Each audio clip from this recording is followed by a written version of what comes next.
If you're new here, welcome. If you've been here before, it's good to have you back. Today we're making a toner that soothes my face like nothing else.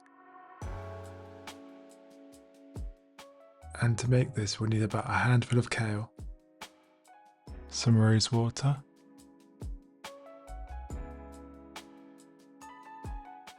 we need aloe vera gel,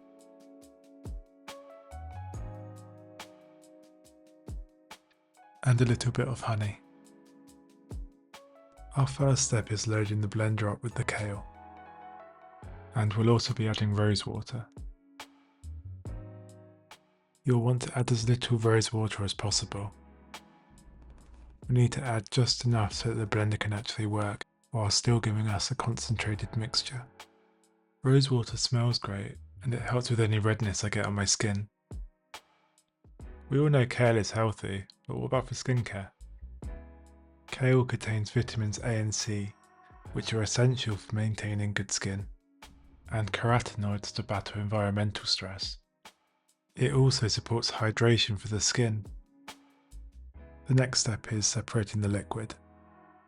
I'll be using a sieve, but you can also use a filter. And now we get to the most satisfying part. I just love how vibrant that mixture is. And you can really see the toner starting to come together.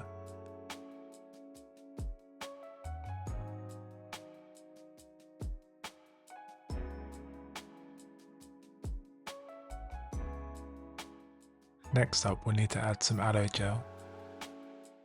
Aloe is great for adding a soothing quality to the mix. It also makes the consistency nicer to add to the skin. I go for 2 tablespoons here, but this is purely preference. So go for as little or as much as you like, depending on how thick you want the final product. And finally, we can add a little bit of honey for that final nourishing touch and works as a natural moisturiser. You don't want to overdo it with the honey though, because it'll be too sticky otherwise, so use maybe 1 or 2 teaspoons. One final mix and we're just about done. We can transfer the mixture to a smaller container now.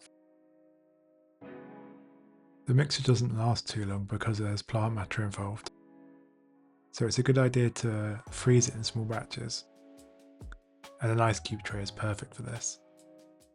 It's handy because you can just pop one of the toner cubes out when you need a refill. You'll probably notice Lily was giving me a hand with the transferring of the liquid. She likes to use it as a toner, and it helps me deal with angry red patches I get on my face. It's really soothing stuff. Any of the mixture that you're not freezing you will need to keep in the fridge, and it will last between sort of 2 to 4 days before it starts going bad, which is why I think it's really good to freeze it in tiny batches. Before applying the toner to your face, it's important to patch test it first, since this is a homemade product. Let me know what you think if you give the recipe a go yourself. Thanks for watching and I'll see you in the next video.